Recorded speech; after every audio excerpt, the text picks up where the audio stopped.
me get this straight. We've got the Alamo's overrun. Any survivors? Yes. No combatant survivors. So that army's wiped out. But there are about 14 women and children and slaves and non-combatant personnel that are inside the Alamo and do survive, yeah. But that force is neutralized and, in fact, Absolutely. exterminated. Yes. Now you have Fannon's army. Which is larger, actually. Yeah, it's significant. That's 400. 2x. Yeah. Larger. And now it's gobbled up. It's gobbled. Yes. All right, so they surrender. They do. They're marched back to the Presidio La Bahia. I don't think at that juncture anybody would have had the heart to call it Fort Defiance. Sure.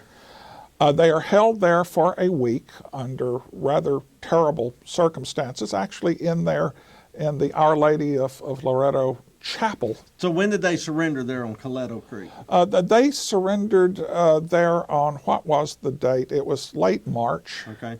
Don't remember the exact date. So the smoke from the Alamo is already cleared. Yeah. It's considerably after the fall of the Alamo, but it's later that month. And they're held for a week. Now, in the interim, Urrea says, well, I'm not going to stay here in Goliad. I've got a campaign to conduct. Yeah. So he goes up, occupies Victoria, and is heading toward Mount. I mean, he's cutting across Texas. Yeah. That's right. And he leaves a guy in charge there at Goliad, a colonel named Portilla. And Urrea leaves Portilla orders. These are prisoners of war. Treat them decently. Then Urrea gets orders from San Antonio. In accordance to the Tornell Decree, these men were captured under arms, kill them. So he's got conflicting orders. So he writes to San Antonio saying, look, Urrea told me one thing, you're telling me something else. Well, he gets a letter back. He says, this is Antonio Lopez Santana, President of Mexico. Trump card. And I am telling you, I am giving you a direct order, kill those people.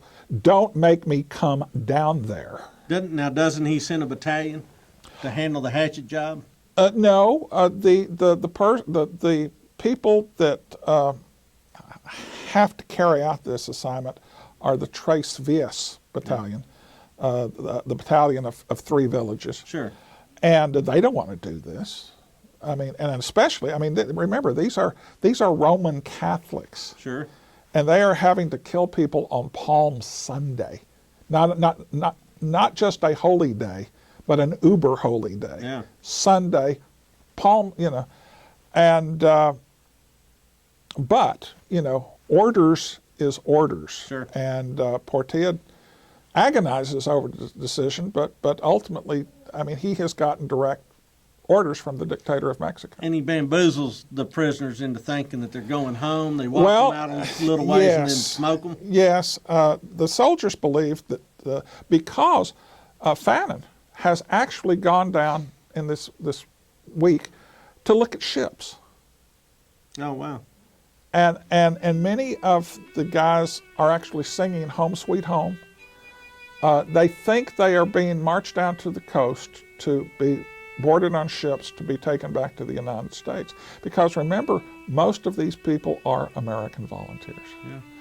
And they split into 3 groups, and they get about a mile from the Presidio. The soldados, they're in a column, and they've got soldados on each side of them, and they halt them. And then the soldados on this side move over to this side. Wow. And then they open fire on them. And one of the accounts I read said that they were as close as 3 feet. Set them on fire. Yeah. And a lot of people go down on the first volley, but they hastily reload, and people begin to run. Yeah. And but on one account, I said the Mexicans fired for 30 minutes, just shooting them where they ran. Well, and not everybody is killed. A lot of the people are wounded. The people who are wounded are finished off with bayonets and butcher knives, lances. But some of them escape. And Some bring of them do word. escape. In fact, I wrote a book about one of the guys that escaped, to David James Jones. Texian Macabre. Texian Macabre. That's a very interesting story, too, but probably not one to get into here. All right, so But yeah, I think 28 of the 342, I believe, died.